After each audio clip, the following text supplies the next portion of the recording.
बातमी मुंबईतून घाटकोपरमधील 2 लहान मुलींवरील लैंगिक अत्याचाराच्या घटनेप्रकरणी पीडित कुटुंबाला न्याय मिळवून देण्यासाठी किरीट सोमय्या आक्रमक झालेत।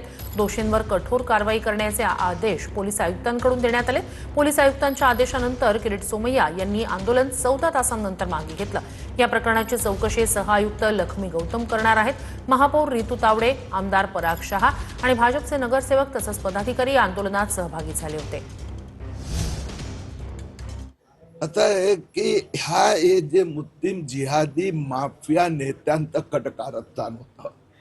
आपण पाहिलं की नाशिक असो, अग्रीपाडा असो की अमरावती असो आणि घाटकोपर सगळ्या ठिकाणी मुस्लिम माफिया आमचा हिंदू मुलींना, ताई माई यांना फसवण्याचा प्रयत्न करतात। इथे तर 6-7 वर्षाच्या मुलींना त्यांनी हे प्रकरण घाटकोपरचं दुसरीकडे घेऊन जाण्याचा प्रयत्न केला होता, पण आता गोष्ट स्पष्ट झाली आहे आणि आता आम्हाला न्याय मिळेल याची खात्री झाली आहे। त्याने ह्या दोन्ही मुलींवरती अटेम्प्ट टू रेप करण्याचा प्रयत्न केला।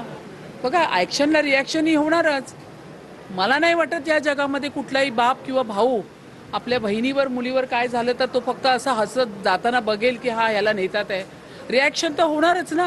लहान मुलीच्या काकाला, त्या लहान मुलीच्या मामाला सगळ्यांना तुम्ही जेलमध्ये ठेवलंय। आणि आमचे ईशान्य मुंबईचे माजी खासदार किरीटभाई सोमय्या ते दुपारपासून बसलेले आहेत। त्या आईला न्याय मिळाला पाहिजे म्हणून या ठिकाणी धावत आम्ही सगळे आलेलो आहे।